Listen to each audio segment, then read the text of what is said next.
গুলিশান পর্যন্ত যাব, সেখান থেকে 300 টাকা আমার কাছ থেকে ভাড়া নিয়েছে। নর্মালি ভাড়া হচ্ছে 200 টাকা, কিন্তু সেইখানে আরো 100 টাকা বেশি নেবে। আমি আর কিছু বলি না এইভাবে, কারণ রমজানের সময় এইটা ছিল না। রমজানের সময় 200 টাকায় ভাড়া নিয়েছিল। কুরবানি ঈদের সময় হয়তো যে কোনো একটা কারণে হয়তো তারা 300 টাকা নিয়ে যাবে, তারা চেক নেই। প্রাইভেট ট্রান্সপোর্টে কিংবা প্রাইভেট ভেহিকেলসে অপহরণ এবং ডাকাতি ঘটনা, ঠিক। আবার এই পাবলিক ট্রান্সপোর্টগুলো ওভার স্পিডিং দেখতেছে, অতিরিক্ত যাত্রী নিচ্ছে। বসুন্ধরা ডায়াপেন্ট এখন আরো উন্নত।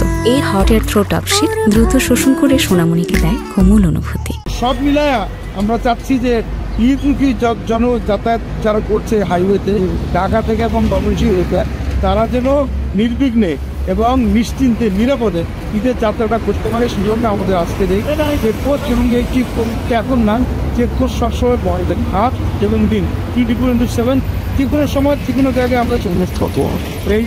এই ডিটেলস ক্রিয়েট করে রাস্তায় কোনো গাড়ি ওভারস্পিডিং না করতে পারে, রাস্তায় কোনো ধরনের ডাকাতি চিন্তায় চাঁদাবাদ হতে না পারে। সেজন্য র্যাব, হাইওয়ে পুলিশ সবাই খুব আমরা সক্রিয় আছে। আমরা চাই নিরপেক্ষভাবে মানুষদের নিরাপদ করতে পারে, তাদের যাত্রা পথে যেন কোনো ধরনের অসুবিধার সম্মুখীন না হয়। সেজন্যই আমরা মহাসড়ক আসি চেকপোস্ট উদ্বোধন করলাম এবং এটা ঈদ এবং ঈদ পরবর্তী সময়ে চলবে।